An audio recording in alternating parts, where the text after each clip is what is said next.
네, 지금 이 대한민국의 혼란은 모두 최상목 전 권한대행 그리고 한덕수 현 대통령 권한대행으로부터 시작된 것입니다. 대한민국의 최고 규범 헌법은 모든 국민이 지켜야 하고 그 중에서도 헌정 질서 수호 책임이 있는 공직자, 그 중에서도 최고위직 공직자인 대통령 권한대행이 가장 우선적으로 지켜야 될 책무입니다.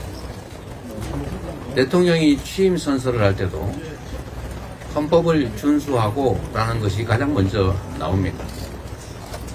헌법을 준수하지 않으면 헌법 질서가 파괴되면 대한민국 공동체가 파괴됩니다.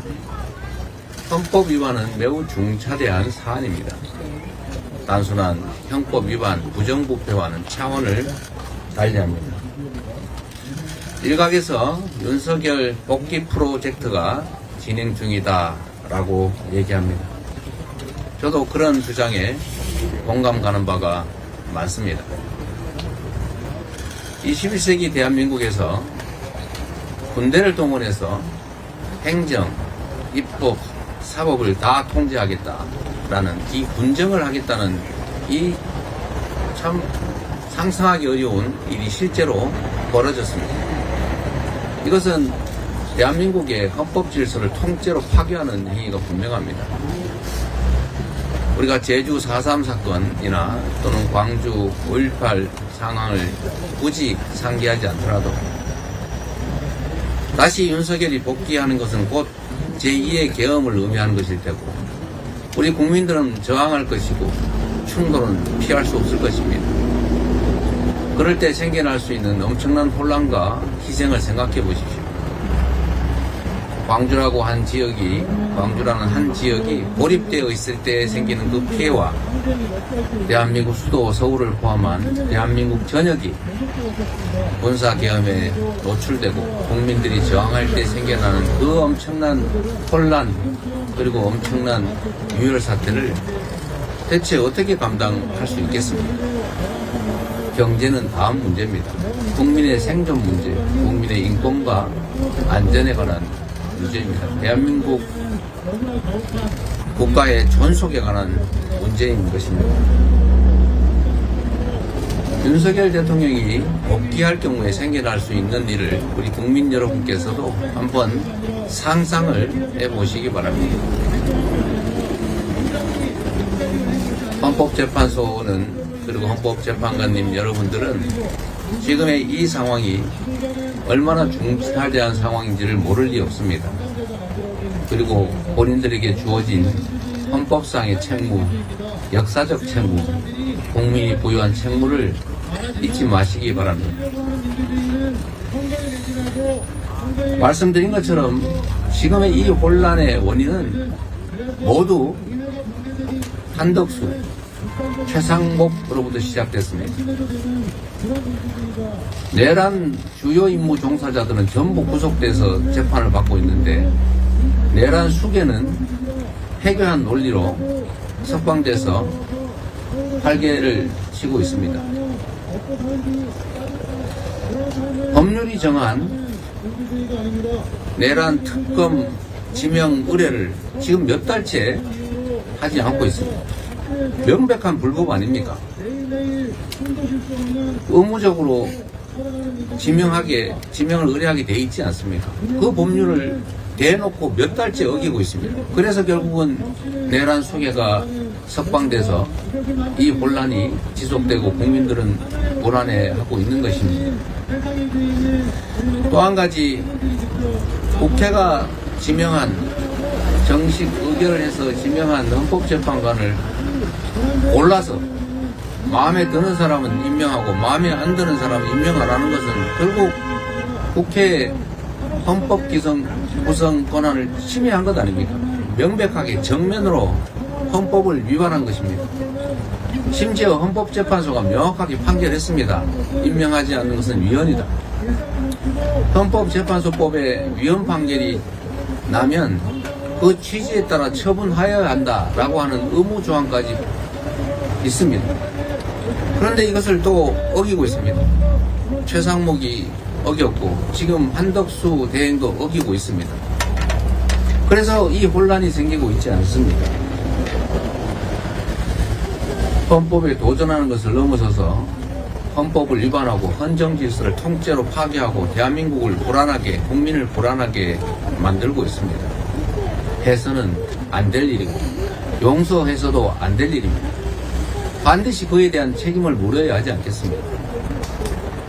이런 중대한 헌법 위반 행위에 대해서 책임을 묻지 않는다면, 이 상태를 계속 방치한다면 앞으로 누가 법률을, 규범을 지키겠습니까? 헌법재판소도 이런 상황에서 할 수 있는 헌법이 부여한 권한을 행사해야 합니다. 헌법재판관을 임명하지 않는 것이 위헌이다, 그에 따른 처분의 의무가 있다고 하면 그걸 헌법기관이 불이행하고 있을 때 당연히 그 보완 권한을 행사해야 되지 않습니까? 헌법재판소의 신속한 결단을 다시 한번 부탁드립니다. 개인이나 집단, 세력의 이해관계가 아니라 국민과 국가 그리고 역사를 생각해 주시기를 부탁드립니다. 산청 산불 발생 열흘 만에 주불이 모두 진화되었다고 합니다. 사상자가 75명, 이재민 2,100여 명의 엄청난 규모의 살림이 불에 탔습니다. 고인이 되신 분들의 명복을 빕니다. 그리고 피해 이재민들의 위로의 말씀을 전합니다. 일상의 회복을 위해서 우리 더불어민주당도 최선을 다하겠습니다. 정부가 재난재해 대응과 민생 지원을 위해서 10조 원 규모의 추경 추진을 발표했습니다. 다행이긴 한데 너무 적고 그 내용도 매우 부실합니다. 이런 정도 규모로 지금 경제 회복이 되겠습니다. 민생 회복이 될 수 있겠습니까? 그런데 더 가관인 것은 사안이 시급하니 국회 심사를 생략하자 뭐 이런 말을 하고 있다고요. 급하면 미리미리 하면 되지 않습니까? 이 와중에 어떻게 하면 국회 심의를 피해서 마음대로 국가 재정권을 행사해 볼까, 이런 꼼수를 생각합니까? 그리고 재난 대책이, 화재 대책이 긴급하면 예비비를 쓰세요. 뭘 자꾸 말 가지고 장난하던데, 지금 현재 즉시 집행할 수 있는 산불 관련 예비비 다시 한번 말씀드리겠습니다. 산림청에 1,000억의 예비비가 편성되어 있습니다. 지금 쓰세요. 행안부에 3,600억의 재난 관련 지원 예산이 있습니다. 그거 쓰세요. 4,600억입니다. 국가 예비비에 재난 관련 예비비가 1조 6천억이 있습니다. 그거 국회 심의 없이 지금 즉시 집행할 수 있으니까 쓰세요. 이것만 합쳐도 2조 600억 원입니다. 그리고 채무 부담을 통해서 재난에 대비할 수 있는 국회가 이미 승인해 놓은 금액이 1조 5천억이 있습니다. 합계 3조 5,600억이 지금 즉시 집행할 수 있습니다. 이걸 왜 안 씁니까? 이거는 쓰지도 않으면서 무슨 추경을 한 해 만에 하면서 그 와중에 정치적 공세를 하고 있습니다. 예비비를 깎아서 재난 대응 예산이 없다는 그런 회개한 거짓말을, 지금 가족을 잃고 전 재산을 불태우고 생애 기반을 다 잃어버린 그 국민들 앞에 그런 장난 하고 싶습니까? 측은지심도 없습니까? 국민의힘도 정부도 재난당해서 울고 있는 이 국민들 앞에 그런 정쟁, 장난 그만하십시오. 최소한의 양심이 있어야죠. 이런 걸 가지고 인면수심이라고 합니다. 얼굴은 사람인데 속마음은 동물이라 그 말이죠. 어떻게 이런 짓을 할 수 있습니까? 미국이 나흘 뒤인 4월 3일부터 수입 자동차에 25% 관세를 부과하겠다고 이미 했습니다. 완성차부터 핵심 부품까지 수출하던 대한민국 경제에 관련 산업에 큰 피해가 현실로 다가왔습니다. 산업통상자원부가 비상대책을 4월 중에 발표하겠다고 합니다. 이때까지 뭐 했습니까? 불날 것 같은데 예방을 해야지, 불난 다음에 예방대책 세우겠다고 지금 하는 것입니다. 온 나라가 비상상태인데 유독 정부만 전혀 비상하지가 않습니다. 신속한 국가의 정상화만이 침몰하는 경제를 살릴 수 있습니다. 기업과 민간의 노력만으로 이 문제를 풀 수 없습니다. 정부가 나서서 해결해야 합니다. 정부가 무능하니 국회라도 나서야 합니다. 그래서 우리 민주당이 국회에 통상특별위원회를 설치해서 의원 외교라도 하자라고 지금 몇 달째 요구하는데, 국민의힘은 왜 이런 것조차 반대합니까? 민주당이 참여하는 게 마음에 들지 않으면 그냥 국민의힘하고 민주당 빼고라도 통상특위 만들어서 통상외교 하십시오. 대체 나라의 살림을 책임진다는 국민의힘이 정치 집단이 이럴 수가 있습니까? 고통받는 국민의 신음소리가 들리지 않습니까? 망해가는 나라가 보이지 않습니까? 오로지 내가 어떻게 하면 권력을 가질까 그 생각밖에 없습니까? 그래서는 안 됩니다.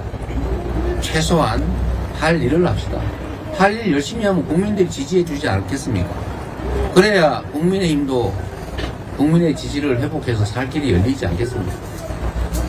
지금처럼 윤석열의 복귀나 획책하고 헌정질서 파괴에 올인하고 시도 때도 없이 온갖 거짓말을 하고 죽어가는 국민들 앞에서 이런 정쟁이나 벌이면서 어떻게 나라를 책임지겠습니까? 비상한 상황에 국민의힘 정부 비상한 대책을 함께 세우고 모두가 사는 길을 찾아 나갑시다. 회의를 마치겠습니다. 스픽스는 말하는 언론입니다. 대세는 유튜브, 그중에서 스픽스. 좋아요, 댓글, 구독, 알림 설정. 여러분이 저희를 사랑해 주시고 우리가 여러분을 사랑하는 4가지 방법입니다.